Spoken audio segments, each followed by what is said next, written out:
Rahim hello, welcome back to my channel chemistry zone. आज का topic जो है वो सरफेस केमिस्ट्री से रिलेटेड है, एड्जॉर्प्शन है। इस वीडियो के बाद आपको एड्जॉर्प्शन जो है वो सारे एड्जॉर्प्शन में जितने भी चीज़ें हैं, जितना भी फिनोमिना है, ये होल आपको इसी वीडियो में इसका कॉन्सेप्ट मिलेगा। इसके बाद ना तो आपको डिफरेंट वीडियोस देखने की ज़रूरत पड़ेगी, ना ही कहीं कोई बुक खोलने की। तो चलें जी, स्टार्ट करते हैं। आपके पास वीडियो थोड़ी सी लंबी होने वाली है क्योंकि इसमें मैंने मटेरियल थोड़ा ज़्यादा लिया है, ठीक है जी। तो देखिए, सबसे पहले आपके पास क्या चीज़ है, सरफेस केमिस्ट्री का टॉपिक है एड्जॉर्प्शन। आपके पास एड्जॉर्प्शन क्या चीज़ होती है? अगर मैं देखूँ, मेरे पास जो एड्जॉर्प्शन है, सरफेस केमिस्ट्री का अगर टॉपिक है, सबसे पहले तो सरफेस केमिस्ट्री को देखते हैं। वो कहते हैं कि हमारे पास the branch of chemistry which deals with the study of nature of surface and phenomena take place at the surface is called surface chemistry. आपके पास किसी भी चीज़ की सरफेस है, उस पर जितने भी उस सरफेस पे फिनोमिना हो रहे हैं और उस सरफेस का जितना भी नेचर है आपके पास, इस स्टडी को हम कहते हैं दैट इज़ सरफेस केमिस्ट्री, ठीक है। इसके अलावा आप ये भी कह सकते हैं कि the branch of chemistry which deals with the study of process that occur at the interface of two bulk phases is called surface chemistry. या आप ये भी कह सकते हैं कि आपके पास दो जो हैं सरफेसेस हैं, जिसे हमने टू बल्क फेस कहा है, उस पर जितना भी फिनोमिना हो रहा है, हमारे पास जितने भी केमिस्ट्री अकर हो रही है, जितने भी रिएक्शन हो रहे हैं, that is called surface chemistry. अब आते हैं इंटरफेस की तरफ। आपके पास इंटरफेस क्या चीज़ है?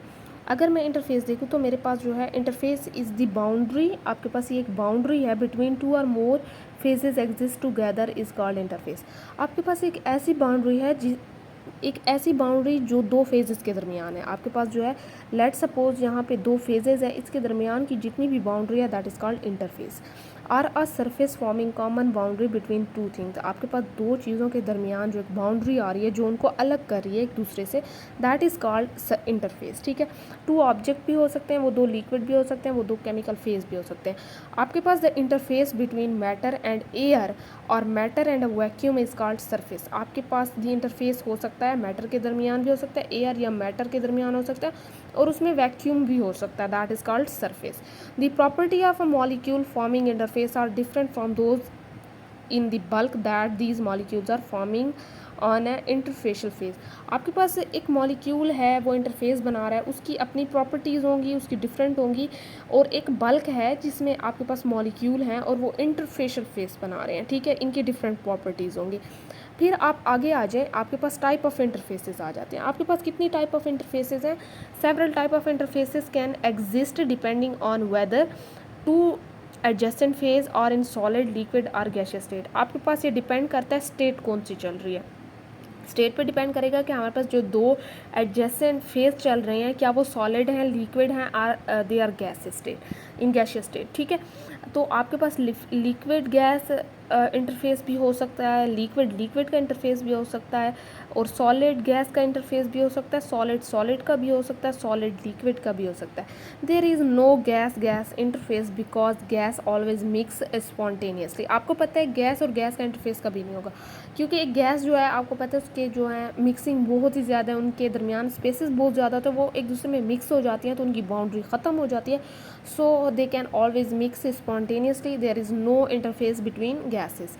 Importance of interface in pharmacy अगर देखें आपके पास, तो इमल्जन फॉर्मेशन एंड स्टेबिलिटी आ जाती है। इंपॉर्टेंस है आपके पास इंटरफेस की इन फार्मेसी, ठीक है। पहला है आपके पास इमल्जन फॉर्मेशन एंड स्टेबिलिटी आ जाती है। Penetration of molecule through biological membrane. आपके पास इमल्जन फॉर्मेशन एंड स्टेबिलिटी जो है, ये देखेंगे कि आपके पास इमल्जन की फॉर्मेशन कैसे होगी और उनकी स्टेबिलिटी को चेक करेंगे। इसके बाद आपकी जो जितनी भी मेम्ब्रेन्स हैं बॉडी में, हमारी जितनी भी मेम्ब्रेन्स हैं या लिविंग ऑर्गेनिज्म में, जब मॉलिक्यूल उस मेम्ब्रेन से पेनिट्रेट करता है, तो उसकी जो वो मेम्ब्रेन की सरफेस के साथ इंटरेक्शन है, तो ये भी हमारे पास क्या चीज़ आ जाएगी, इंटरफेस ही आ जाएगा ना, कि आपके पास जो दो बाउंड्रीज आ जाती हैं दो चीज़ों के दरमियान। Adsorption of drug into solid adjacent and dosages form. तीसरा हमारे पास ये है the dispersion of insoluble particles in liquid medium at to form a suspension. अब आगे आ जाते हैं, ये आप फिर देखें, आपके पास आ जाता है एब्जॉर्प्शन का फिनोमिना। एब्जॉर्प्शन और एड्जॉर्प्शन में फ़र्क है, ठीक है। इसमें बहुत से बच्चे कंफ्यूज हो जाएंगे। जब आपके पास एड्जॉर्प्शन का जो है आता है क्वेश्चन, तो आप उसकी जो डेफिनेशन है वो एब्जॉर्प्शन की लिख देते हैं। तो एब्जॉर्प्शन और हमारे पास एड्जॉर्प्शन जो है वो अलग चीज़ें हैं। देखें, यहाँ पे हम पहले स्टडी करेंगे आपके पास एब्जॉर्प्शन को। अगर मैं एब्जॉर्प्शन को स्टडी करती हूँ, तो मेरे पास वो कहते हैं ये तो है एक एक हमारे पास बल्क फिनोमिना, ठीक है। हमारे पास क्या चीज़ है, बल्क फिनोमिना है। इस फिनोमिना एक सब्सटेंस जो एंटर होता है दूसरे सब्सटेंस में, मीन्स कि आपके पास एब्जॉर्प्शन होती है, कोई चीज़ जो है अपने अंदर जज़ब कर लेना कोई दूसरी चीज़ का। लेट सपोज मैंने आपके पास स्पंज लिया है और उसके ऊपर पानी डाला है, तो पानी के मॉलिक्यूल्स उसमें फुली डिस्ट्रीब्यूट हो जाएंगे, उसके अंदर चले जाएंगे। बल्क फिनोमिना का मतलब है कि एक चीज़ जो है, एक सब्सटेंस दूसरे सब्सटेंस के अंदर चला जाए और वो डिस्ट्रीब्यूट हो जाए throughout the body, that is called absorption. आपके पास जो है when the molecule of a substance are uniformly distributed throughout the body of other substance, it is called absorption. आपके पास यूनिफॉर्मली डिस्ट्रीब्यूट हो जाएगा, ये नहीं हो सकता कि एक जगह सूखी रह जाए दूसरी जगह में पानी चला जाए। पानी नहीं, बल्कि कोई भी आप सब्सटेंस ले लें, जब उसमें दूसरा सब्सटेंस अंदर जाके फुली जो है यूनिफॉर्मली डिस्ट्रीब्यूट हो जाएगा, that is called absorption. Example मैं लेती हूँ, अगर चॉक इन वाटर, आप चॉक को डालें वाटर में तो पूरा वाटर को एब्जॉर्ब कर लेगा। टी बिस्किट को डाल दें एक चाय के कप में, spongy put in water, it take up the water enter the whole body of spongy, ठीक है। आपके पास जो है, फिर आ जाएं एब्जॉर्बेट और एब्जॉर्बेंट पे। फिर आगे जो हम पढ़ेंगे एड्जॉर्प्शन का, उसमें एड्जॉर्बेट होगा एंड एड्जॉर्बेंट होगा, ठीक है। आपको मैं ये बार बार प्रोनाउंस करके इसलिए बता रही हूँ कि आपके पास ये कंफ्यूज नहीं होना, बी और डी का इस सिर्फ फ़र्क है। यहाँ पे आ जाए एब्जॉर्बेंट में, आपके पास यहाँ पे एक मैंने जो है स्पॉन्ज ले लिया है, इज़ एब्जॉर्बेंट, ठीक है। इसमें वाटर के जो मॉलिक्यूल्स हैं दैट इज़ एड्जॉर्बेट। अब जो चीज़ अपने अंदर जो है वो डिज़ोल्व कर रहा है, या सॉरी आप अपने अंदर जो ले रहा है बल्क पूरा मॉलिक्यूल्स को डिस्ट्रीब्यूट कर रहा है, दैट इज़ कॉल्ड एड्जॉर्बेट। जो अंदर जा रहा है दैट इज़ कॉल्ड एड्जॉर्बेंट, ठीक है। आप adsorbate is the substance which is being adsorbed, यहाँ पे डी भी लगा ले। Adsorbent is substance which absorbs, ठीक है। फिर आ जाते हैं आपके पास एड्जॉर्प्शन पे। अब एड्जॉर्प्शन का हमारे पास क्या चीज़ है, इट इज़ द सरफेस। वो था बल्क फिनोमिना जिसमें मॉलिक्यूल जो थे वो अंदर जा रहे थे, एक सब्सटेंस दूसरे के अंदर जा रहा था, दैट इज़ जो है एब्जॉर्प्शन। अब हमारे पास एड्जॉर्प्शन आ गए। आपके पास जो है एक डी का ही फ़र्क है यहाँ पे, that it is the surface phenomena. ये सारी चीज़ें सरफेस पे होती हैं, बल्कि अंदर नहीं जाती, सारी फिनोमिना रिएक्शन सरफेस के ऊपर होती हैं। So it is also called surface phenomena. आपके पास the phenomena of accumulation of substance on the surface of solid और liquid is called adsorption. Gas की तो कोई सरफेस ही नहीं होती, इसलिए सॉलिड लिक्विड की जितनी भी सरफेस है उस पर एक चीज़ का एक्यूमुलेट हो जाना, जमा हो जाना, दैट इज़ कॉल्ड एड्जॉर्प्शन, ठीक है। इसलिए हम इसको एड्जॉर्प्शन कहते हैं, या आपको सरफेस फिनोमिना कहते हैं। The phenomena of concentration of gas और liquid at solid surface is called adsorption.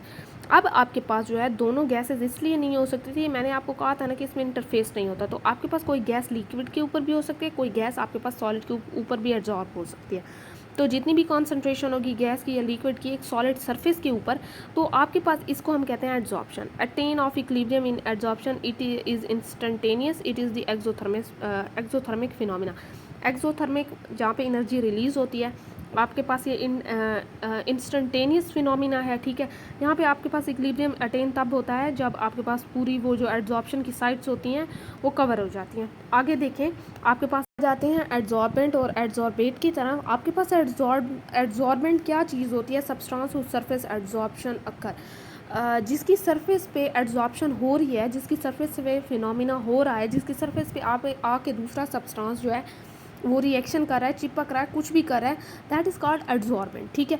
Solid on whose surface deposition occur is called adsorbent. फिर आ जाता है एड्जॉर्बेट। एड्जॉर्बेट वो होगा जो जाके एड्जॉर्बेंट की सरफेस के ऊपर क्या चीज़ करेगा, कोई ना कोई फिनोमिना कर रहा है, कोई ना कोई रिएक्शन कर रहा है, उसकी सरफेस के ऊपर जाके कुछ ना कुछ कर रहा है, दैट इज़ कॉल्ड एड्जॉर्बेट, ठीक है। तो हमारे पास एड्जॉर्बेंट ये वाला हो गया, ये नीचे सरफेस, सॉरी एड्जॉर्बेट ये वाला हो गया, नीचे सरफेस जो है वो एड्जॉर्बेंट हो जाएगी। Desorption is the reverse of adsorption. Adsorption में एक सब्सटेंस जाके दूसरे की सरफेस पे कोई फिनोमिना आकर कर रहा था, कोई चिपक रहा था, कुछ ना कुछ कर रहा था, ठीक है, एड्जॉर्ब हो रहा था। अब जो है इसमें आपके पास रिवर्स होगा, इसमें आपके पास जो वेट वहाँ जाके आपके पास एड्जॉर्ब हुआ था वो वहाँ से रिमूव होना स्टार्ट हो जाएगा, मीन्स के रिमूवल ऑफ एड्जॉर्बेट स्टार्ट हो जाएगा। तो आपके पास जो है ये क्या चीज़ होगी, दैट इज़ डिजॉर्ब। चलिए जी फिर आते हैं पॉजिटिव और नेगेटिव एड्जॉर्प्शन पे। व्हेन दी कंसंट्रेशन आपके पास क्या चीज़ है of adsorbate is more at the surface as compare to its concentration in the bulk phase. आपके पास कभी कभार एड्जॉर्प्शन होती है तो ऑब्वियसली एक सरफेस पे हो रही है, अगर इस सरफेस के अंदर जाने की उसकी कॉन्सेंट्रेशन ज़्यादा है एज़ कम्पेयर टू सरफेस, तो आप कह सकते हैं कि हमारे पास जो है ये नेगेटिव है। और अगर जो है ये ऊपर सरफेस की आपके पास ज़्यादा है और अंदर जाने की उसकी इतनी कैपेसिटी नहीं है, तो आप कह सकते हैं कि दैट इज़ आपके पास क्या था कि when the concentration of adsorbate is more at the surface, आप सरफेस पे ज़्यादा थे तो पॉजिटिव है, और अगर जो है अंदर बल्क की ज़्यादा तो दैट इज़ नेगेटिव। ठीक है, बड़ी सिंपल सी बात है। आप देखें, यहाँ देख भी सकते हैं कि when the concentration of adsorbate is less at the surface, means कि यहाँ सरफेस के ऊपर कम है लेकिन अंदर जो जाने की इसकी कॉन्सेंट्रेशन है वो ज़्यादा है, तो that is negative concentration negative adsorption. फिर आ जाए आपके पास जॉर्प्शन आ जाती है। जॉर्प्शन में बड़ी सिंपल बात है, जॉर्प्शन वो चीज़ है होती है जो आपके पास एड्जॉर्प्शन और एब्जॉर्प्शन, सरफेस का फिनोमिना भी और बल्क का फिनोमिना भी इकट्ठा हो रहा है, दैट इज़ कॉल्ड जॉर्प्शन। अब कुछ केसेस में ऐसा होता है कि आपके पास जो है आपको समझ नहीं आती या आप डिस्टिंग्विश नहीं कर पाते, आप उसमें डिफ्रेंशिएट ही नहीं कर सकते कि आपके पास ये एड्जॉर्प्शन हो रही है एब्जॉर्प्शन हो रही है, क्योंकि वो इकट्ठे जो हैं वो फिनोमिना दोनों चल रहे होते हैं।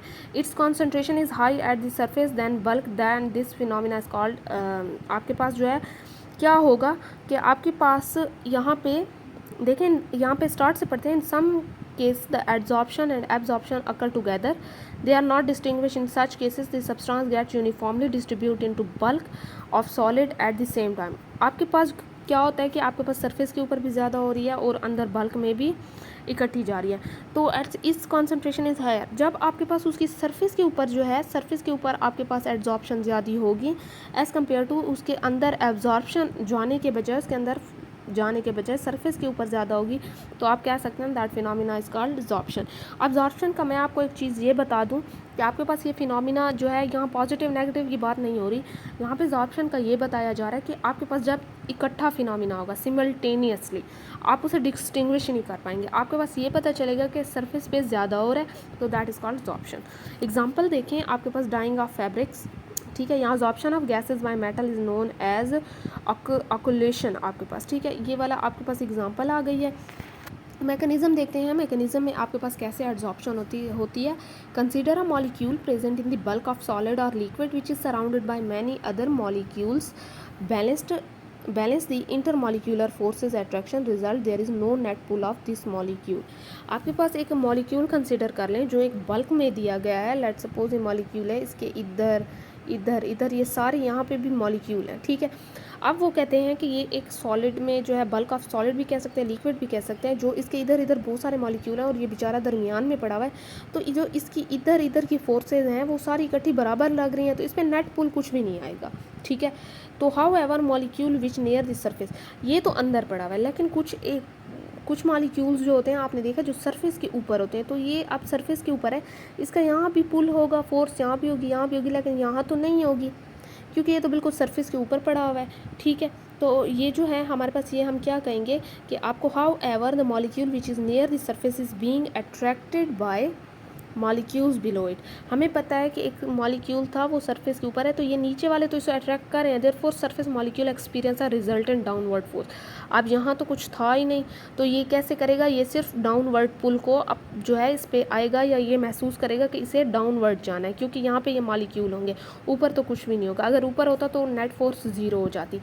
यहाँ पे देखें, therefore surface molecule experience the resultant downward attractive force within the solid or liquid surface molecules are not surrounded from all sides। आपके पास ये सारी साइड से तो नहीं है, सरफेस वाली साइड से तो नहीं है। ये देखें, आपके पास जो है ये मॉलिक्यूल बल्क में है, बिल्कुल सारे इसको मॉलिक्यूल ने घेरा हुआ है। यहाँ पे सरफेस के ऊपर वाले जो है, सरफेस के ऊपर कोई मॉलिक्यूल नहीं है, तो ये सिर्फ डाउनवर्ड इसलिए करेगा कि यहाँ पे कुछ नहीं है, तो इसलिए इसका नेट फोर्स ज़ीरो नहीं होगा, बल्कि ये डाउनवर्ड की तरफ जाएगा। यहाँ पे आ जाए, molecule at the bulk of liquid are balanced force of attraction such molecule are stable and have low energy. अब जो दरमियान वाला है ये तो स्टेबल होगा क्योंकि इस पर नेट फोर्स ही ज़ीरो हो गई है, हर तरफ से बराबर फोर्स लग रही है। लेकिन आपके पास जो ये ऊपर वाला है, सरफेस वाला मॉलिक्यूल है, इस पे अनबैलेंस्ड होगा ये, इस पे जो है ना कोई फोर्स लग रही है, डाउनवर्ड लग रही है, इसे हम कह सकते हैं ये अनस्टेबल है, इसकी हाई एनर्जी है, ठीक है। The adsorption occur in order to balance the unbalanced force of surface molecule. अब एड्जॉर्प्शन का फिनोमिना तब होता है जो ये अनबैलेंस्ड मॉलिक्यूल है इनको बैलेंस्ड करने के लिए सरफेस फिनोमिना होता है।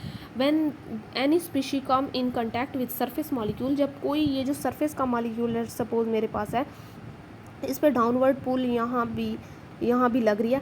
अब कोई मॉलिक्यूल आएगा सरफेस के ऊपर जो इसको क्या करेगा, इस पर फोर्स लगाएगा और इसे बैलेंस्ड कर देगा, ठीक है। क्योंकि ये हमारे पास अनबैलेंस्ड था, अनस्टेबल था, तो सरफेस का फिनोमिना होगा जिसमें किसी और सब्सटेंस का मॉलिक्यूल आएगा, सरफेस के मॉलिक्यूल के साथ जो है इंटरेक्ट करेगा और इसे स्टेबल कर देगा। यहाँ पे देखें, when any species come in contact with surface molecule, this surface molecule hold the other species and balance the unbalance force. वही बात है, ये एड्जॉर्प्शन जो है हमारे पास unbalance unstable high energy molecule converted into, आपके पास अब जब ये आया इसके साथ इंटरेक्ट किया, इसके साथ इसके इंटरेक्ट करने के बाद ये वाला मॉलिक्यूल जो था ये स्टेबल हो गया है, ये इसकी एनर्जी भी लो हो गई है और ये बैलेंस भी हो गया है, ठीक है। यहाँ पे आ जाएं, आपके difference between the absorption and adsorption को देखते हैं। आपके पास एब्जॉर्प्शन जो है वो बल्क फिनोमिना है because concentration is same through out the body, सारी अंदर जो है वो बल्क फिनोमिना ऐसे है कि आपके पास अंदर जाके वो यूनिफॉर्मली डिस्ट्रीब्यूट हो जाता है। लेकिन एड्जॉर्प्शन हमारे पास सरफेस फिनोमिना है, ये सिर्फ सरफेस पे अकर होता है। फिर आ जाए सेकंड पे, आपके पास absorption is neither endothermic nor exothermic. आपके पास एब्जॉर्प्शन जो है ना तो वो एंडो है ना एक्सोथर्मिक है, वो जो, लेकिन हमारे पास जो एड्जॉर्प्शन है that is exothermic, energy release करेगा। रेट ऑफ जो एब्जॉर्प्शन है वो यूनिफॉर्म है, हमने यही कहा कि यूनिफॉर्मली डिस्ट्रीब्यूट हो जाता है। लेकिन जो रेट ऑफ एड्जॉर्प्शन है ये रैपिड ऐसे होता है कि एट द बिगिनिंग तो आपके पास सरफेस के ऊपर सारे मॉलिक्यूल्स होंगे, इसके ऊपर आके दूसरे मॉलिक्यूल्स चिपकते जाएंगे, लेकिन कुछ टाइम ऐसा आएगा कि कुछ टाइम के बाद ये सारे मॉलिक्यूल्स यहाँ आके इनको स्टेबल कर देंगे, उसके बाद कोई और मॉलिक्यूल बचेगा ही नहीं। तो हमारे पास ये क्या होगा, एट द फर्स्ट ये हमारे पास इंक्रीज़ होगा, लेकिन टाइम के साथ ये डिक्रीज़ होना स्टार्ट हो जाएगा, ठीक है, क्योंकि सारी जो मॉलिक्यूल्स थे वो ऑक्यूपाई हो गए। टाइप ऑफ एड्जॉर्प्शन की तरफ आते हैं तो हमारे पास जो है दो हैं, एक हमारे पास फिजिकल है और एक केमिकल है। फिजिकल में देखें तो हम फिजियोजॉर्प्शन भी इसे कहते हैं, type of adsorption in which particle of adsorbate are held on the surface of adsorbent by physical forces. आपके पास जो एड्जॉर्प्शन का फिनोमिना होगा इसमें जितना भी एड्जॉर्बेंट और एड्जॉर्बेट के दरमियान का इंटरेक्शन होगा वो फिजिकल फोर्सेज होंगी, ठीक है, ऑफ अट्रैक्शन। जैसे हमारे पास वान डर वाल फोर्सेज आ गई हैं, तो हमारे पास ये फिजिकल एड्जॉर्प्शन इसे कहेंगे या फिजियोजॉर्प्शन कहेंगे। हमारे पास the force holding gas molecule of adsorbate to surface of adsorbent are weak. हमारे पास ये मेनली वीक होती हैं क्योंकि आपके पास जैसे वान डर वाल फोर्सेज हो गए वीक फोर्सेज हैं, तो हम कह सकते हैं कि फिजियोजॉर्प्शन जो है वो इसमें हमारे पास वीक फिनोमिना हो रहा होता है। एग्जांपल अगर मैं कहती हूँ कि हमारे पास एड्जॉर्प्शन होती है, हाइड्रो के पास जो है यहाँ पे सेम नाइट्रोजन की भी एड्जॉर्प्शन है आपके पास। फिर आ जाता है केमिकल एड्जॉर्प्शन या कीमोजॉर्प्शन, इसमें हमें कहते हैं वन मॉलिक्यूल ऑफ एड्जॉर्बेट। यहाँ पे देखें आपके पास when the molecule of adsorbate are held on the surface of adsorbent by chemical force। अब केमिकल बॉन्ड जब आ जाएंगे जिसकी वजह से आपके मॉलिक्यूल जो हैं चिपक रहे हैं सरफेस के ऊपर, जाके इंटरेक्ट कर रहे हैं आपके सरफेस के मॉलिक्यूल्स के साथ, that is called chemisorption. Chemisorption हमारे पास जो है the force which hold the molecules of adsorbate to surface of adsorbent are strong. अब कीमियोजॉर्प्शन में जो केमिकल बॉन्ड होंगे वो स्ट्रॉन्ग थे, आपके पास जो फिजियोजॉर्प्शन में थे वो आपके पास वीक थे, वहाँ वान डर वाल फोर्सेस थे, ठीक है। It is characterized by the high heat of adsorption. High heat of absorption is the amount of heat evolved 1 mole of adsorbate। मतलब कि आपके पास यहाँ जो केमिकल एब्जॉर्प्शन है इसकी कैरेक्टरिस्टिक है कि हमारे पास जो इसकी हीट एब्जॉर्प्शन होगी, एब्जॉर्प्शन ये हाई होगी। अब हीट एब्जॉर्प्शन क्या होती है, ये अमाउंट ऑफ हीट हमारे पास होती है, ये तब निकलती है जब आपके पास 1 मोल ऑफ एड्जॉर्बेट जो है वो एड्जॉर्ब होता है एड्जॉर्बेंट की सरफेस के ऊपर, ठीक है। आपके पास फिर आ जाए एग्जांपल, अगर मैं कीमियोजॉर्प्शन की देखती हूँ, बड़ी सिंपल सी एग्जांपल है, हमारे पास ऑक्सीजन को ले लें मेटल की सरफेस के ऊपर, या निकल हाइड्रोजन को ले लें निकल की सरफेस के ऊपर। फिर आ जाते हैं डिफरेंस बिटवीन फिजियोजॉर्प्शन और हमारे पास कीमियोजॉर्प्शन। फिजियोजॉर्प्शन में आपके पास मॉलिक्यूल जो होते हैं वो क्या होते हैं, are attracted to surface simple by van der. आप फिजियोजॉर्प्शन में ये लिख सकते हैं कि इसमें केमिकल बॉन्डिंग वीक होती है और आपके पास जैसे वांडर वाल फोर्सेज हो गए। लेकिन कीमियोजॉर्प्शन में आपके पास ऐसा कुछ नहीं होता, इसमें आपके पास स्ट्रॉन्ग बॉन्ड होते हैं और आपके पास यहाँ पे केमिकल बॉन्ड बन रहे होते हैं, ठीक है। अब आपके पास जो दूसरी है वो force hold molecule surface is week, वहाँ पे जो वीक फोर्स जो थी मॉलिक्यूल को होल्ड कर रही थी और कीमियो में स्ट्रॉन्ग कर रही थी। अब थर्ड पे आ जाएँ, in the case of physisorption heat absorption high होती है, लेकिन आपके पास in the case of chemisorption heat of absorption जो होती है वो यहाँ पे तो इतनी मतलब कि आपके पास हाई होगी लेकिन कीमियोजॉर्प्शन से नहीं होगी। आप ये कह सकते हैं कि इसकी 20 to 40 किलो जूल है, तो यहाँ पे इसकी इससे ज़्यादा 40 to 200 किलो जूल है, ठीक है। तो आप इन केस ये भी लिख सकते हैं कि फिजियोजॉर्प्शन लो है एज़ कम्पेयर टू कीमियोजॉर्प्शन। तो आपके पास फिजियोजॉर्प्शन रिवर्सिबल है, कीमियोजॉर्प्शन आपके पास इरिवर्सिबल प्रोसेस है। फिजियोजॉर्प्शन जो है वो यूजुअली मल्टी लेयर होता है, लेकिन आपके पास कीमियोजॉर्प्शन मोनो लेयर होता है, ठीक है। फिर आ जाए फिजियोजॉर्प्शन जो है is not specific in nature. Chemisorption जो है वो स्पेसिफिक नेचर है, मींस कि आपके पास जो है ये फिजियोजॉर्प्शन कहीं भी हो सकता है किसी भी सरफेस पे, ये आसान है क्योंकि ये वीक इस पे फोर्सेस हैं। लेकिन केमिकल जॉर्प्शन में तो केमिकल बॉन्ड्स होते हैं, तो आपके पास स्पेसिफिक नेचर ये इसलिए है। फिजियोजॉर्प्शन जो है usually occur at the low temperature, लेकिन कीमियोजॉर्प्शन जो है वो हाई टेम्परेचर पे होती है। फिर आ जाए फैक्टर इफेक्ट जो है करती है एड्जॉर्प्शन के ऊपर। तो आपके पास फैक्टर इफेक्ट में क्या चीज़ आ रही है, एक नेचर ऑफ एड्जॉर्बेंट है, नेचर ऑफ एड्जॉर्बेट है, प्रेशर आ रहा है, टेम्परेचर आ रहा है। अगर मैं नेचर ऑफ एड्जॉर्बेट की बात करती हूँ तो मेरे पास नेचर ऑफ एड्जॉर्बेट में adsorption is the surface phenomena and adsorption depend upon the surface of adsorbent. Greater the surface greater the adsorption will be high, means कि आपके पास rate of adsorption will be high. जितना ज़्यादा आपके पास surface phenomena है, जितनी ज़्यादा surface आपके पास एड्जॉर्बेंट की उतनी ज़्यादा एड्जॉर्प्शन, ठीक है। Adsorption will be high at rough, आपके पास जितनी ज़्यादा रफ सरफेस उतना ज़्यादा एड्जॉर्प्शन, जितनी ज़्यादा बड़ी सरफेस या हाई सरफेस लार्ज सरफेस उतना ज़्यादा आपके पास एड्जॉर्प्शन का फिनोमिना। आपके पास स्मूथ के ऊपर इतना ज़्यादा नहीं होगा एज़ कम्पेयर टू रफ। आपके पास एड्जॉर्प्शन इज़ जैसे एग्जांपल अगर मैं दे दूं आपको, adsorption of activated charcoal as compare to charcoal. अब एक्टिवेटेड चारकोल जो है उसका ज़्यादा एड्जॉर्प्शन होगा सिर्फ सिंपल चारकोल के मुकाबले में। फिर आ जाते हैं नेचर ऑफ एड्जॉर्बेट की तरफ। आपके पास एड्जॉर्बेट और एड्जॉर्बेंट के फ़र्क का तो आपको पता है ना। एड्जॉर्बेट वो होता है ना जो चिपक रहा है, एड्जॉर्बेंट जो अपने ऊपर चिपका रहा है, ठीक है, अपने आप को स्टेबल कर रहा है उसके molecule. In more cases adsorbate are gases, these gases adsorbate which can easily liquefied, adsorption phenomena for such gases are high। आपके पास मेनली जो होती हैं केसेस में एड्जॉर्बेट क्या होती हैं, गैसेस होती हैं।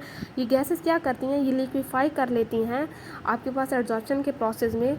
First such gases are high और easily liquefy gases mean having higher tendency to become liquid. Gases इसलिए होती हैं कि ये जैसे ही सरफेस के ऊपर आती हैं तो ये आपके पास अपने आप को लिक्विफाई कर देती हैं। ये हाईली लिक्विफाई गैसेस जो होती हैं वो ज़्यादा एड्जॉर्प्शन शो करती हैं, ठीक है। यहाँ पे आ जाएं कि आपके पास tendency to become which in turn should have greater intermolecular, इनकी ज़्यादा फोर्स ऑफ अट्रैक्शन कह सकते हैं, इंटरमॉलिक्यूलर फोर्सेस भी कह सकते हैं। High the critical temperature of gas more easily it will be liquefied hence adsorb to higher extent.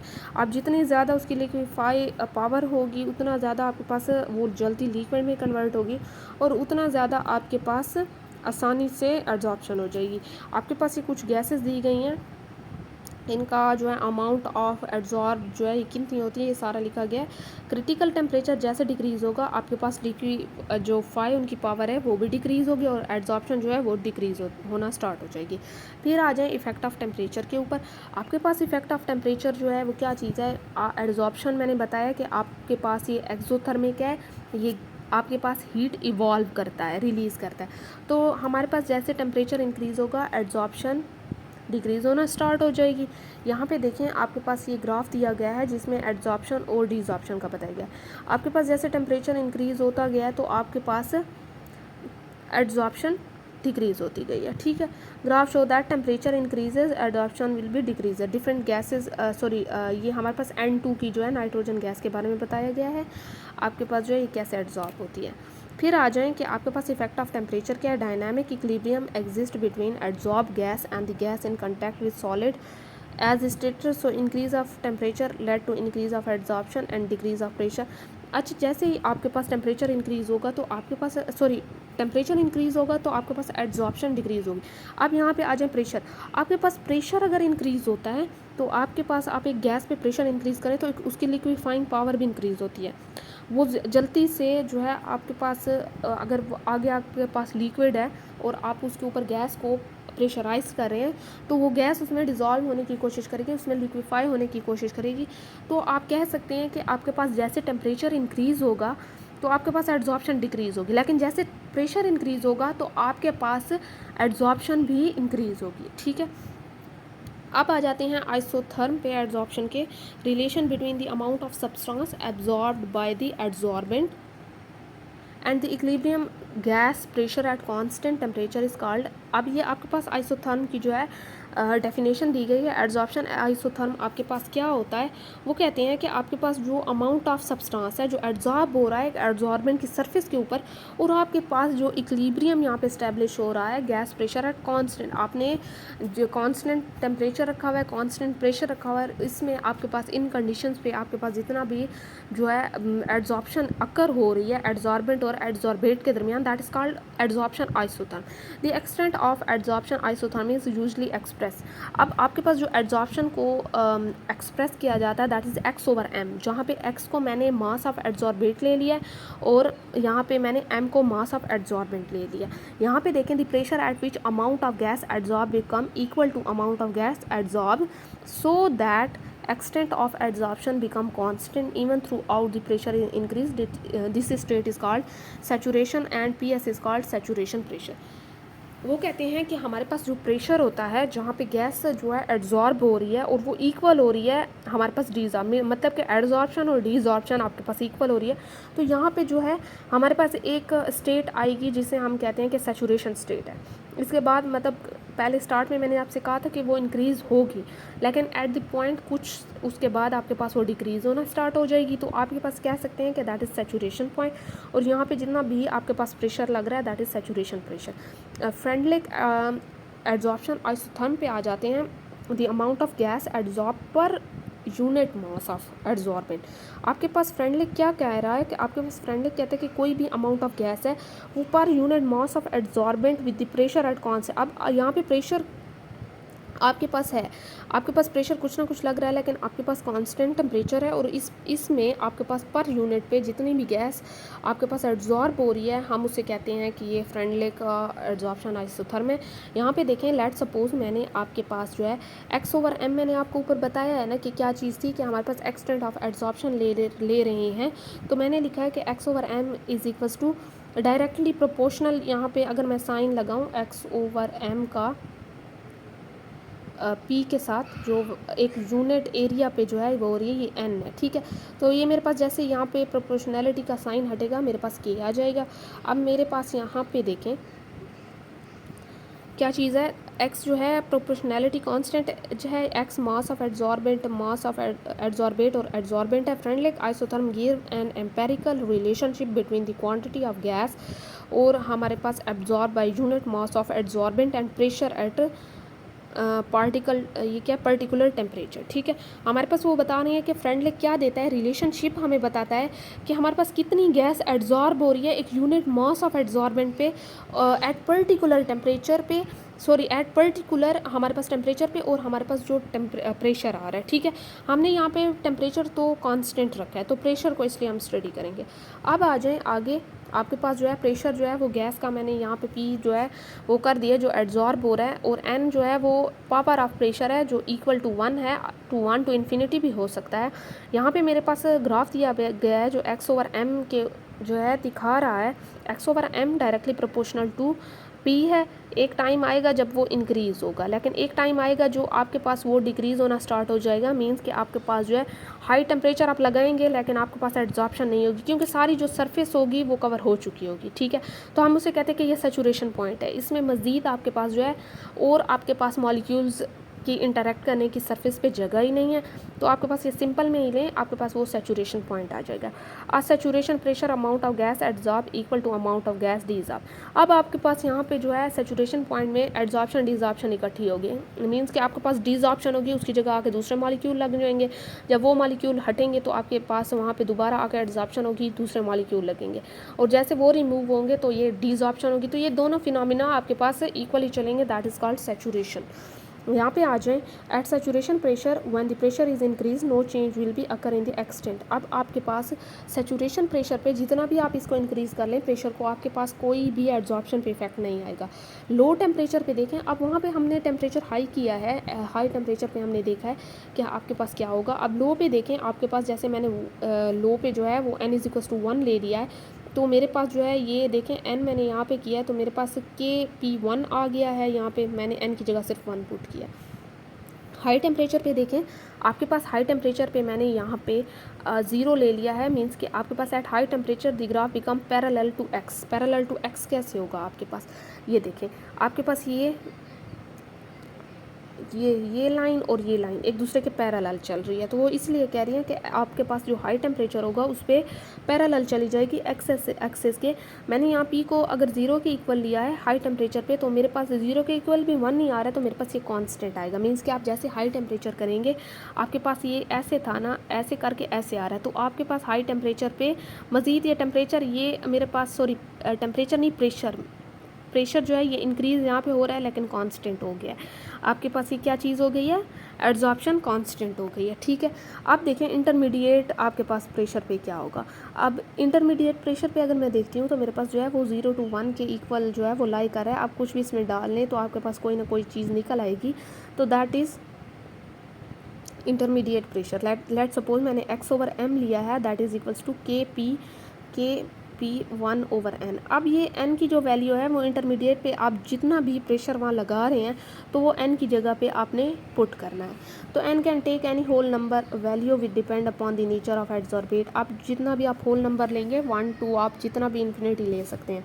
Verification आप देखें अगर फ्रेंडलिक की, तो आपके पास फ्रेंडलिक की क्या आएगी वेरिफिकेशन में, आपके पास मैंने x/m is equals directly proportional to p/1n था, ठीक है। अब यहाँ पे मैंने 1n प्रोपोर्शनैलिटी का साइन निकाला है, तो मैंने k लगा दिया है, ठीक है। अब मैंने k लगाने के बाद ये देखिए मैंने k लगा दिया है, मैंने log लिया है दोनों साइड पे। log लेने के बाद मेरे पास k के साथ अलग log आ गया है और p1/n के साथ अलग log आ गया।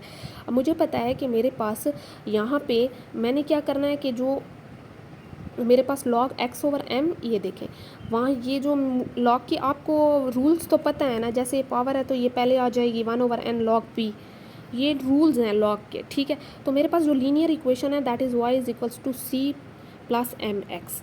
अब आगे देखें, आगे मेरे पास जो है यहाँ पे cm/x जो है यहाँ पे आगे तो है, यहीं पे आपके पास वेरीफाई हो चुका है।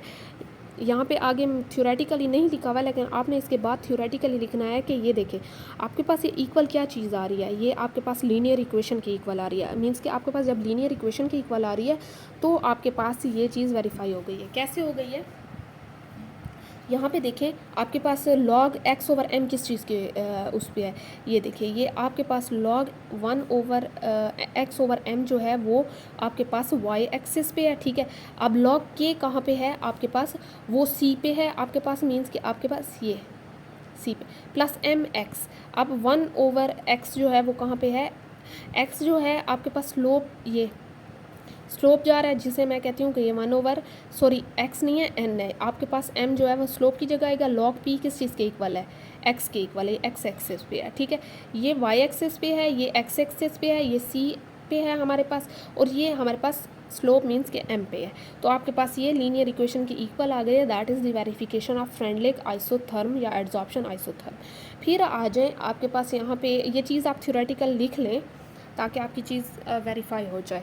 यूजेज ऑफ फ्रेंडलिक आइसोथर्म जो है यहाँ पे देखें, it is use to determine the extent of adsorption of gases at solid at low temperature. आपके पास एड्जॉर्प्शन देते हैं गैसेस की सॉलिड के ऊपर एट लो प्रेशर के ऊपर, देखते हैं कि आपके पास कितनी एड्जॉर्प्शन हो रही है। It is also use for adsorption of solute from solution and has been found satisfactory the pressure in equation और रिप्लेस बाय कॉन्सेंट्रेशन। आपके पास यहाँ कॉन्सेंट्रेशन को भी रिप्लेस कर सकते हैं, आपके पास प्रेशर के साथ कॉन्सेंट्रेशन को भी चेक कर सकते हैं। तो आपके पास इसकी लिमिटेशंस क्या थी? It is purely empirical. एक तो ये एम्पेरिकल था, it is no theoretical basis.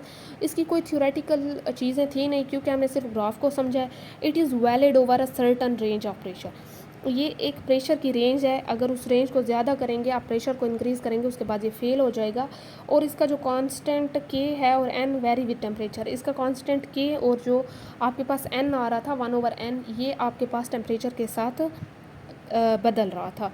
ठीक है, आपके पास लैंगमर आइसोथर्म आता है। इसके बाद ज़रा चेक कर लें, आपके पास जो है ये एप्लीकेशंस ऑफ एड्जॉर्प्शन तक है। चलें जी, इस लैंगमर को एक बार कर लेते हैं, आपके पास वीडियो लंबी हो रही है। लास्ट टॉपिक है लैंगमर एड्जॉर्प्शन आइसोथर्म जो है वो 1916 में डिराइव हुआ था। बड़ा ही सिंपल एड्जॉर्प्शन आइसोथर्म है जो बेस है थ्योरेटिकल। अच्छा, वो वाला इसलिए फेल हुआ था, जैसे हमने पढ़ा कि वो थ्योरेटिकल नहीं था, तो ये थ्योरेटिकल था। It was name after him. आपके पास जो लैंगमर साइंटिस्ट था उसके नेम के बाद उसके नेम के ऊपर ये रखा गया था। It is applicable for chemical adsorption, और ये केमिकल एड्जॉर्प्शन के लिए भी काम आ रहा था। एजम्पशन इसकी ये थी कि this solid surface is homogeneous and has a fix number of adsorption. अब आपके पास जो सॉलिड सरफेस होनी चाहिए वो होमोजीनियस होनी चाहिए, और उसकी जितनी भी एड्जॉर्प्शन साइड है जहाँ पे एड्जॉर्प्शन अकर हो रही है वो फिक्स नंबर होनी चाहिए। ठीक है, और होते भी फिक्स हैं। उस अमाउंट के बाद या उस आपके पास नंबर्स के बाद एड्जॉर्प्शन नहीं होती, क्योंकि अगर वो कंप्लीट हो गए हैं, उन पर एड्जॉर्प्शन हो चुकी है, तो आपके पास मज़ीद नहीं होगी। आप देखें the adsorb gas behave ideally in vapour phase. अगर वो वेपर फेज में गैस है तो वो आइडली बिहेव करेगी। ठीक है, जितनी भी एड्जॉर्ब गैस होगी। Adsorption is considered equilibrium process between condensation of adsorbate molecule and adsorbate and their desorption. आपके पास जितना भी एड्जॉर्प्शन का फिनोमिना चल रहा है ये एक इक्विलिब्रियम प्रोसेस है। किस चीज़ का इक्विलिब्रियम प्रोसेस है? जो आपके पास मॉलिक्यूल्स हैं एड्जॉर्बेट के, उनकी कंडेंसेशन, और जो वो कहाँ पे एड्जॉर्ब हो रहे हैं एड्जॉर्बेंट के ऊपर, और फिर उनकी वहाँ से डिसॉर्प्शन। मतलब कि आपके पास वहाँ पे गैसेस मॉलिक्यूल का जाके लिक्विफाई होके वहाँ पे एड्जॉर्ब हो जाना और फिर वहाँ से दोबारा रिमूव हो जाना, एक इक्विलिब्रियम स्टेट में चल रहा है दैट। तो ये इस फिनोमिना या इस हमारे पास जो था पॉइंट को लैंगमर ने एक्सप्लेन किया कि ऐसा होता है। ठीक है, there is no interaction between the adjacent adsorb and molecule. तो इनके दरमियान कोई एडजेसेंट एड्जॉर्ब मॉलिक्यूल में इंटरेक्शन नहीं होती। Surface of adsorption is uniformly energetically. ठीक है, आपके पास जो है यहाँ पे ये हाफ पॉइंट दिया गया है, तो ये हमारे पास जो है यूनिफॉर्मली हमारे पास क्या होती है, डिस्ट्रीब्यूट आप कह सकते हैं, या हमारे पास जो है ये यूनिफॉर्मली हमें एड्जॉर्प्शन की साइट्स देती है। फिर आगे आ जाएं, आपके पास जो है डेरिवेशन ऑफ लैंगमर आइसोथर्म आ गया है। आपकी बड़ी सिंपल सी यहाँ पे है। यहाँ पे लैंगमर आइसोथर्म इतना मुश्किल नहीं है जितना मुझे फ्रेंडलिक भी सिंपल था, लेकिन कुछ बच्चों को फ्रेंडलिक में मसला होता है तो किसी को लैंगमर में। अब आ जाएं, आपके पास यहाँ पे consider a gas molecule strike at the solid surface, some of these molecules then evaporate और डिसॉर्ब और dynamic equilibrium in establish between two opposing force adsorption and desorption. आपके पास यहाँ पे क्या होगा कि आपके पास गैस के मॉलिक्यूल लिए गए हैं और एक सॉलिड सरफेस ली गई है। उन गैस के मॉलिक्यूल को उनके ऊपर जो है एड्जॉर्ब कराने की कोशिश की गई है एक डायनामिक इक्विलिब्रियम में। उनके दरमियान एक डायनामिक इक्विलिब्रियम डेवलप हो गया है जो आपके पास डिसॉर्प्शन का प्रोसेस भी मेंटेन कर रहा है और आपके पास एड्जॉर्प्शन का प्रोसेस भी। लेट्स सपोज मैंने एक लिक्विड ले लिया और उसके ऊपर गैस रख दिया, और ये देखें आपके पास जो है ये उसके ऊपर स्टार्ट हो गए हैं, एड्जॉर्प्शन स्टार्ट हो गई है। ठीक है, अब देखें आपके पास जो है मैंने θ1 जो है वो क्या कर दिया है, टोटल सरफेस ले लिया जो आपके पास ये पूरे मॉलिक्यूल को एड्जॉर्ब कर रही है, और मैंने जो ये ऊपर थोड़ी सी ये बची हुई सरफेस है जिसे मैंने नेकेड सरफेस कह दिया है, इसे मैंने 1 - θ ले लिया। ठीक है, तो रेट ऑफ एड्जॉर्प्शन मेरे पास डायरेक्टली प्रोपोर्शनल है। कितना डायरेक्टली प्रोपोर्शनल होगा कवर सरफेस के ऊपर, मींस कि आपके पास अब जो रेट ऑफ मैंने ये एड्जॉर्प्शन लिया है ये मैंने इस थीटा के इक्वल क्यों लिया है, क्योंकि मैंने ये कहा था कि theta is equals to cover surface. Cover surface का मतलब जितनी ज़्यादा सरफेस कवर होगी तो उतनी ज़्यादा हम कहेंगे कि एड्जॉर्प्शन हो गई है। अब इस नेकेड सरफेस का तो वो कोई फ़ायदा नहीं है, यहाँ पे तो कोई एड्जॉर्प्शन हुई ही नहीं है। एड्जॉर्प्शन तो हमें इस सरफेस से पता चल रही है जो हमारे पास कवर हो चुकी है। तो मैं कह सकती हूँ कि rate of adsorption is directly proportional to covered surface. तो मेरे पास प्रोपोर्शनैलिटी का साइन हटेगा, मेरे पास K1 आ जाएगा, ठीक है। यहाँ पे देखें कि आपके पास जो है अब rate of adsorption is directly proportional to naked surface. अच्छा, यहाँ पे आप ये भी कह सकते हैं कि जितनी नेकेड सरफेस रह गई है, जितनी ज़्यादा आपके पास नेकेड सरफेस रह गई है, आप उससे भी पता कर सकते हैं कि रेट ऑफ एड्जॉर्प्शन ज़्यादा जा रहा है कि कम जा रहा है। अगर यहाँ पे नेकेड सरफेस ज़्यादा रह गई है तो आप कह सकते हैं कि रेट ऑफ एड्जॉर्प्शन इतना ज़्यादा नहीं हुआ। तो यहाँ पे देखें कि rate of adsorption directly proportional to naked surface and pressure of gas, ठीक है। तो मैंने यहाँ पे प्रोपोर्शनैलिटी का साइन हटा दिया, that is equals to K2 आ गया है मेरे पास। आगे देखें, आपके पास इक्विलिब्रियम में देखें कि मैंने इन दोनों को कंपेयर कर दिया। मैंने यहाँ दोनों को कंपेयर करने के बाद यहाँ पे मैंने K1 जो है यहाँ पे आ गया, K2 यहाँ पे आ गया। इसके साथ मैंने K2 को इनके साथ जो है मल्टीप्लाई कर दिया है इस पूरे उसके साथ, तो मेरे पास आंसर ये आ गया है। अब देखें कि मेरे पास K2 और P यहाँ पे रह गया और ये थीटा वाले दोनों यहाँ पे आ गए हैं। अब इनमें मैंने कॉमन ले लिया, K1 और K2 जो है मेरे पास कॉमन आ गया है, ठीक है जी।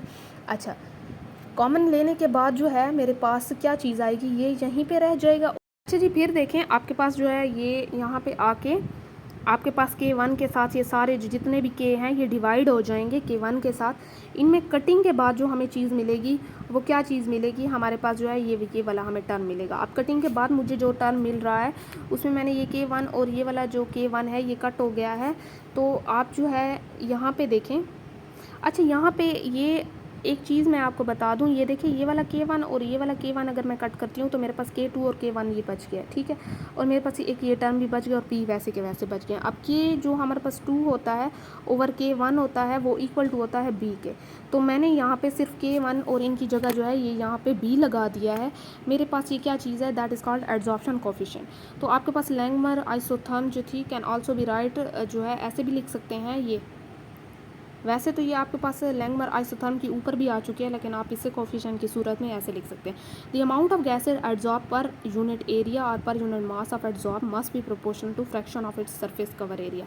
तो आपके पास वो जैसे मैंने आपको बताया है कि जैसे हमने पीछे किया, वो कहते हैं कि जितनी भी अमाउंट ऑफ गैस एड्जॉर्ब हो रही है एक यूनिट एरिया पे, या मैं कह सकती हूँ कि कोई यूनिट मास पे, तो that is must be proportional to fraction of surface cover area. तो आपके पास वो जितनी भी होगी एड्जॉर्ब होगी, वो जितना सरफेस एरिया कवर होगा उतनी उसके प्रोपोर्शनल होगी। मीन्स कि जितना ज़्यादा सरफेस एरिया कवर होगा उतनी ज़्यादा हम कह सकते हैं कि गैस एड्जॉर्ब हुई है, ठीक है जी। तो आपके पास ये इक्वेशन भी उस लिहाज से दी गई है नीचे। आप ये इस इक्वेशन को देख रहे हैं ना कि y is equals to x over m is equals to K, आपके पास थीटा दिया गया है, ठीक है। आपके पास जो है मैं ये कह सकती हूँ कि मेरे पास y जो है वो x ओवर m के इक्वल है, जो मैंने पीछे देखा है, और मैं उस x ओवर m को k थीटा के इक्वल ले सकती हूँ ना। तो आपके पास ये इक्वेशन मैंने पुट कर दी है। मैंने इक्वेशन पुट करने के बाद जो है यहाँ पे देखें जो थीटा की वैल्यू थी बस उसे ही सिर्फ पुट कर दिया। अब उसे पुट करने के बाद जो है मेरे पास क्या चीज़ आ गई है, यहाँ पे मैंने x over m y is equals to, मेरे पास जो के बी था मैंने उसे ए के इक्वल कर दिया, तो बस मैंने उसकी जगह ए लिख दिया, ठीक है। सिंपल सी बात है।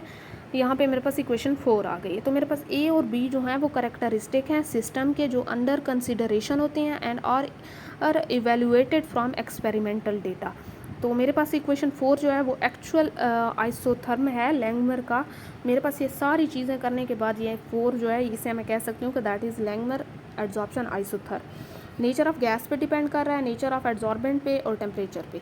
आपके पास equation can also be write as, इस फॉर्म में भी आप लिख सकते हैं जिसमें x over m over p मैंने लिख दिया। यहीं ऊपर वाली बात जो है मैंने यहाँ एक्स ओवर एम जो एक मैंने पी पे दोनों को डिवाइड कर दिया, मीन्स के इसको भी मैंने डिवाइड कर दिया है पी के ऊपर और इसको भी, ठीक है। तो मेरे पास जो है ये वाला पी और ये वाला पी तो हो गया है कैंसिल। मेरे पास जो चीज़ें बच गई हैं that is x over m divided by p और मेरे पास ये वाली, ठीक है, a over a divided by 1 plus b p. अब देखिए मेरे पास जो है अगर मैं इनको उलट करती हूँ, मीन्स के पी अगर ऊपर जाता है और एक्स ओवर एम ऊपर आता है तो मेरे पास ये ए भी यहाँ आ जाएगा। मेरे पास क्या आ जाएगा, 1 ओवर ए मैं अलग से लिख लेती हूँ और पी बी ओवर ए जो है अलग से और प्रेशर अलग। तो मेरे पास ये जितने भी, अगर आप इसके उसमें देखेंगे, आप इसके अगर ग्राफ में देखेंगे तो ये मेरे पास लीनियर इक्वेशन के ऊपर फिट आ रहे हैं। मींस कि मेरे पास y के ऊपर जो है ये आ रहा है, c के ऊपर 1/a आ रहा है, मेरे पास x पे p आ रहा है और b ओवर a पे m आ रहा है। ठीक है, बड़ी सिंपल सी बात थी।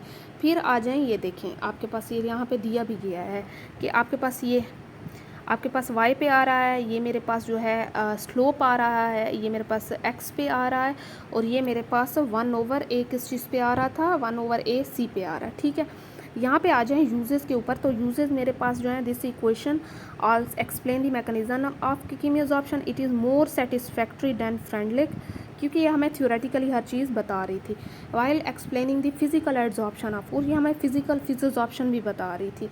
फिर लिमिटेशन की तरफ आते हैं तो ये हमें एक्सप्लेन नहीं कर रही थी एक्सपेरिमेंटल ऑब्जर्व एब्जॉर्प्शन आइसोथर्म पहला। फिर हमें ये जो है लो प्रेशर का भी नहीं बता रही थी कि हमारे पास वहाँ पे जो लास्ट हमने आइसोथर्म पढ़ा है उसमें हाई प्रेशर का मसला था, यहाँ पे लो प्रेशर का मसला आ गया। This theory assume that this surface is capable of absorbing layer 1 molecule thick and no मोर।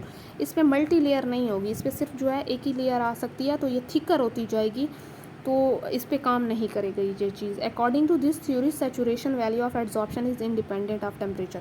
यहाँ पे जितना भी टेम्परेचर इंक्रीज़ कर लें तो आपकी जो वो सैचुरेशन पॉइंट है वो इंडिपेंडेंट होगा, वो टेम्परेचर जो है उस पर इफेक्ट नहीं करेगा। ठीक है, लास्ट टाइम हमने ये पढ़ा था कि आपके पास सैचुरेशन जो है वो टेम्परेचर और प्रेशर पे इफेक्ट कर रही थी। ठीक है, आपके पास एक्सपेरिमेंटल शो दैट, लेकिन हमें एक्सपेरिमेंटली ये पता चला था कि आपके पास डिक्रीज़ होती है जैसे टेम्परेचर इंक्रीज़ होगा, क्योंकि टेम्परेचर इंक्रीज़ करने के साथ जल्दी जल्दी एब्जॉर्प्शन होगी, उसके बाद वो डिक्रीज़ होना स्टार्ट हो जाएगी। एप्लीकेशन को अगर देखते हैं तो मेरे पास इंडस्ट्रियल एप्लीकेशन, लाइक जैसे मैं अमोनिया की सिंथेसिस करती हूँ, H2SO4 सल्फ्रिक एसिड को मैन्युफैक्चर करती हूँ, अल्कोहल को करती हूँ, catalyse reaction where reactant are adsorb, यहाँ पे भी एड्जॉर्प्शन होती है। ठीक है, softening of hard water by ion exchanger is based on adsorption. आपके पास जो हार्ड वाटर होता है इसमें आपको इसको कन्वर्ट करते हैं, मीन्स कि इसको सॉफ्ट वाटर में करते हैं, तो यहाँ पे एड्जॉर्प्शन होती है। कैसे होती है कि आपके पास जो हैवी मेटल्स होते हैं वो एब्जॉर्ब कर लिए जाते हैं किसी सरफेस के ऊपर। सरफेस से active agent widely use in washing, आपके पास जितने डिटर्जेंट यूज़ हो रहे हैं, स्टेन आपके पास रिमूव करते हैं, तो ये एब्जॉर्प्शन होती है, जाके स्टेन के ऊपर वो चिपक जाते हैं और उससे एब्जॉर्ब कर लेते हैं। आपके पास removal of colouring material from various type of solution by charcoal, charcoal को किसी भी सोल्यूशन में डालें जो कलर होता है उसका रिमूव करना है कलर, तो आपके पास एब्जॉर्प्शन का फिनोमिना होगा। मैनी एब्जॉर्प्शन आपके पास इंडिकेटर और being used in volumetric analysis जो होती है उसमें जो इंडिकेटर होते हैं वो एब्जॉर्प्शन इंडिकेटर होते हैं। ठीक है, सेपरेशन ऑफ इनर्ट गैसेस भी करते हैं हम in curing disease of some drugs में भी यूज़ होता है आपके पास, use in chromatographic analysis most drug function में भी होता है आपके पास। ठीक है, तो ये था लास्ट आपके पास, होप सो इसमें पूरा फिनोमिना था। अगर फिर भी आपको कोई चीज़ समझ नहीं आया मुझे कमेंट सेक्शन में बता सकते हैं। थोड़ी सी वीडियो लंबी है लेकिन इसमें पूरी जो एब्जॉर्प्शन थी वो कवर हो चुकी है।